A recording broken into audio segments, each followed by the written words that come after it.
மற்றும் ஒரு அண்மை செய்தி, வேலை வாங்கி தருவதாக கூறி ரூபாய் 3 கோடி மோசடி தொடர்பான வழக்கு தொடர்பாக ராஜேந்திர பாலாஜி பதிலளிக்க உத்தரவானது பிறப்பிக்கப்பட்டிருக்கிறது. இது குறித்த முழு விவரங்களோடு இணைகிறார் செய்தியாளர் மதியழகன். வணக்கம் மதியழகன், விவரங்கள்.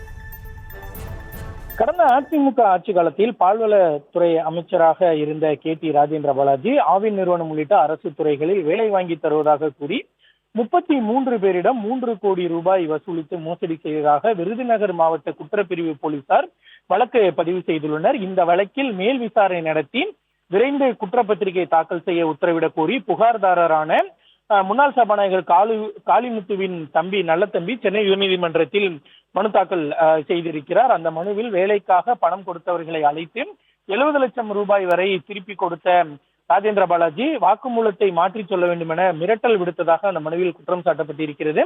பணத்தை திருப்பி கொடுத்தது, சாட்சிகளை மிரட்டியது தொடர்பாக ஆதாரங்களுடன் மாவட்ட குற்றப்பிரிவுக்கு புகார் அளித்ததாகவும் அதில் மேல் விசாரணை நடத்த கேட்டுக்கொண்டதாகவும் அந்த மனுவில் தெரிவிக்கப்பட்டிருக்கிறது.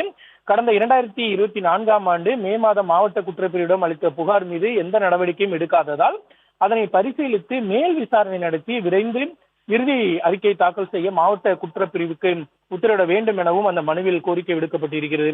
இந்த மனுவை விசாரித்த உயர்நீதிமன்றம் பிறப்பித்த உத்தரவின் அடிப்படையில் முன்னாள் அமைச்சர் ராஜேந்திர பாலாஜியை எதிர் மனுதாரராக சேர்த்து மனுதாரர் தரப்பில் மனு தாக்கல் செய்யப்பட்டது. இந்த மனுவை விசாரித்த நீதிபதி P வேல்முருகன் இந்த மனு குறித்து 4 வாரங்களில் பதிலளிக்கும்படி முன்னாள் அமைச்சர் KT ராஜேந்திர பாலாஜிக்கு உத்தரவிட்டு விசாரணையை ஒத்திவைத்தார்.